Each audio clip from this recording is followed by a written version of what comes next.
India's number 1 varicose veins hospitals ఐబీసీను సంప్రదించండి. మీ నొప్పి లేని ప్రయాణాన్ని ప్రారంభించండి. వాగర్థావివ సంపృక్తౌ వాగర్థ ప్రతిపత్తయే జగతః పితరౌ వందే పార్వతీ పరమేశ్వరౌ. ఆదిత్యాయ చ సోమాయ మంగళాయ బుధాయ చ గురుశుక్రశనిభ్యశ్చ రాహవే కేతవే నమః. శృంగేరి జగద్గురు పీఠాధిపతులకి, కంచి పీఠాధిపతులకి నమస్కారములు తెలియజేసుకుంటూ కార్యక్రమాన్ని ప్రారంభిద్దాం. వీక్షించేటువంటి ప్రేక్షకులకి ఒక చిన్న గమనిక. మీ యొక్క జన్మ తేదీ రోజున ఉన్నటువంటి జన్మ నక్షత్రాన్ని బట్టి జన్మ రాశి ఉంటుంది. ఆ రాశి చెప్పబోయేటువంటి ఫలితాలు మాత్రమే మీకు ఆపాదించబడతాయి. చాలామంది చేసేటువంటి తప్పులు ఏమిటంటే, జన్మించిన డేటు మంత్ను బట్టి ఒక జొడాయిక్ సైన్ అనేటువంటిది ఉంటుంది. అది సన్ జొడాయిక్ సైన్ కాబట్టి దాన్ని బట్టి ఈ పేపర్లలో వచ్చేటువంటి వివరణలు దాన్ని బట్టి చూసుకుంటున్నారు. కాబట్టి సన్ జొడాయిక్ సైన్ కాకుండా మీ జన్మ నక్షత్రము, జన్మ రాశిని బట్టి వచ్చే చెప్పబడేటువంటి ఫలితాలని దృష్టిలో పెట్టుకోండి.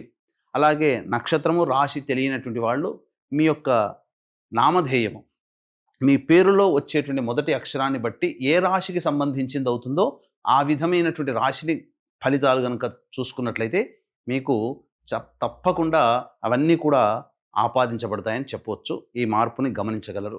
ద్వాదశ రాశిలో చివరిదైనటువంటి మీనరాశిలో జన్మించినటువంటి వారికి 3 ఆగస్ట్ నుంచి 15 ఆగస్టు వరకు ఏ విధంగా ఉండబోతుందో తెలుసుకునే ప్రయత్నం చేద్దాం.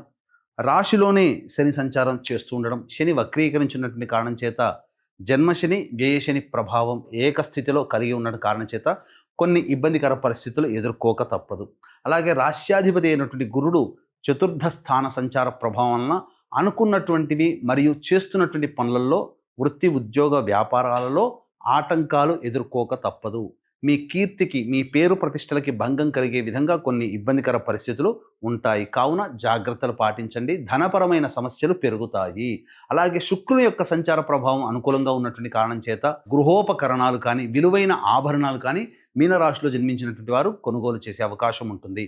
అలాగే ఈ యొక్క బుధుని యొక్క సంచారము స్థితి చేత అనుకూలంగా లేకపోయినప్పటికీ వక్రీకరించినటువంటి కారణం చేత ప్రధానంగా చతుర్థ భావ ఫలితాలను కూడా ఇవ్వడం, గృహ మార్పు అనేటువంటిది చేస్తారు. లేదా విలువైన ఆస్తులు అనగా స్థిరాస్తులు కొనుగోలు చేసే అవకాశం గోచరమవుతుంది. వాహన మార్పులు కూడా జరిగే అవకాశాలు మీనరాశిలో జన్మించినటువంటి వారికి గోచరమవుతున్నాయి. అలాగే ధనపరమైనటువంటి పెట్టుబడులకు సంబంధించిన విషయాల్లో మీకు ఊహించిన దానికంటే ఎక్కువగా ధనాదాయం చేకూరే అవకాశం బుధగ్రహ సంచారము వక్రీకరించినటువంటి ఫలితము చేత కలగబోతుంది. ఇక రవి యొక్క సంచార ప్రభావం మీరు చేస్తున్నటువంటి వృత్తి ఉద్యోగ వ్యాపారాలలో మీకు తెలియకుండానే తప్పుడు నిర్ణయాలు తీసుకోవడం ద్వారా కొన్ని సమస్యలు మీకు మీరే సృష్టించుకోగలుగుతారు. కాబట్టి జాగరూకతతో, ధ్యానంతో మీరు చేసేటువంటి పనులని మీరు గమనిస్తూ మీరు ముందడుగు వేయండి తప్ప దీనికి ఇంకా వేరే మార్గం లేదని చెప్పవచ్చు. ఇక షష్టమ స్థానంలోనే కేతు యొక్క సంచారం, ఇది చాలా అనుకూలమైనటువంటి పరిస్థితి. అనూహ్యముగా మీకు చేస్తున్నటువంటి ప్రయత్నాల్లో ముందుగా చెప్పి కాకుండా చెప్పకుండా అనూహ్యంగా మీకు శుభ పరిణామాలు చోటు చేసుకోవడానికి దోహదపడుతుంది. ఇక సప్తమ స్థానంలో కుజ సంచార ప్రభావం, ఇది కాస్త ఇబ్బందులకు గురి చేసేటువంటిది. ఇతరులతో అనగా ఎవరితోనైతే మీరు కలిసి పనిచేస్తుంటారో, జర్నీ చేస్తుంటారో ఎదుటి వాళ్ళ వల్ల మీకు సమస్యలు తప్పవు. వ్యాపార భాగస్వాములు లేదా దంపతులు ఉన్నట్లయితే తప్పకుండా మనస్పర్ధలు, పొరపచ్చాలు రాకుండా జాగ్రత్తలు పాటించండి. వాగ్వివాదాలు ఎక్కువ లాంగిటివిటీ కాకుండా మొదటిలోనే తుంచే ప్రయత్నం చేసుకుంటే ఈ యొక్క గ్రహ సంచార ప్రభావం వలన చాలా మటుకు మీకు మంచి జరిగే అవకాశం ఉంటుంది. ముఖ్యంగా ఈ రాశిలో జన్మించినటువంటి యువతీ యువకులకి వివాహ సంబంధాల విషయాల్లో కాస్త జాగ్రత్తలు పాటించాలి. మరి వేరే సమయం కోసం ఎదురు చూడక తప్పదు. నిరుత్సాహపడకుండా ఉండాలి. అలాగే నిరుద్యోగస్తులు ఎక్కువగా కష్టపడితే తప్ప ఫలితాన్ని పొందలేటువంటి పరిస్థితి. అలాగే ఆల్రెడీ ఉద్యోగం చేస్తున్నటువంటి వాళ్ళు ఉద్యోగ మార్పుకి లేదా మరియు వ్యాపారం చేస్తున్న వాళ్ళు వ్యాపార అభివృద్ధికి ఇది సమయము కాదు అనే విషయాన్ని గుర్తుపెట్టుకోవాలి. ఇక ఈ రాశిలో జన్మించినటువంటి వ్యక్తులు సంతానం కోసం ఎదురు చూసినట్లయితే మరొక సమయం కోసం ఎదురు చూడక తప్పదు. ఆల్రెడీ గర్భధారణ జరిగినటువంటి మహిళలు వైద్యుల యొక్క సలహాలు, సూచనలు తప్పకుండా ఈ సమయంలో పాటించక తప్పదు.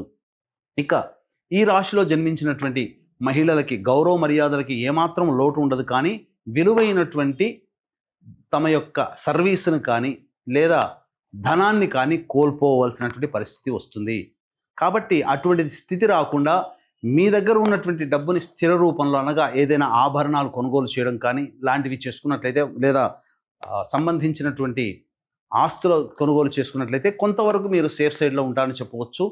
అన్ని విధాలుగా ఆనందదాయకంగా ఉంటుంది. పెట్టుబడులకి మంచి అనుకూలమైన సమయం. కాకపోతే ఆరోగ్యం పట్ల శ్రద్ధ వహించాలి. నిద్రలేమి, ఎక్కువగా పనులు చేయడం వల్ల శరీరము అలసిపోవడం, మానసిక ఒత్తిడి, శారీరక శ్రమ అధికంగా ఉండడం వల్ల అనారోగ్య సూచనలు, రక్తహీనతకి గురయ్యే అవకాశాలు ఈ రాశిలో జన్మించినటువంటి మహిళలకి గోచరమవుతున్నాయి. ముఖ్యంగా ఈ రాశిలో జన్మించినటువంటి వ్యక్తులకి అనగా విదేశీ యానము, విదేశీ విద్యకు సంబంధించే ప్రయత్నాలు గట్టి ప్రయత్నం చేస్తే తప్ప అనుకున్నటువంటి విధంగా మీరు సాధించలేకపోతారు. విద్యార్థులు ఎక్కువగా కష్టపడితే తప్ప ఉత్తమ ఫలితాలు పొందలేనటువంటి పరిస్థితి 15వ తారీఖు ఆగస్టు వరకు గోచరమవుతుంది.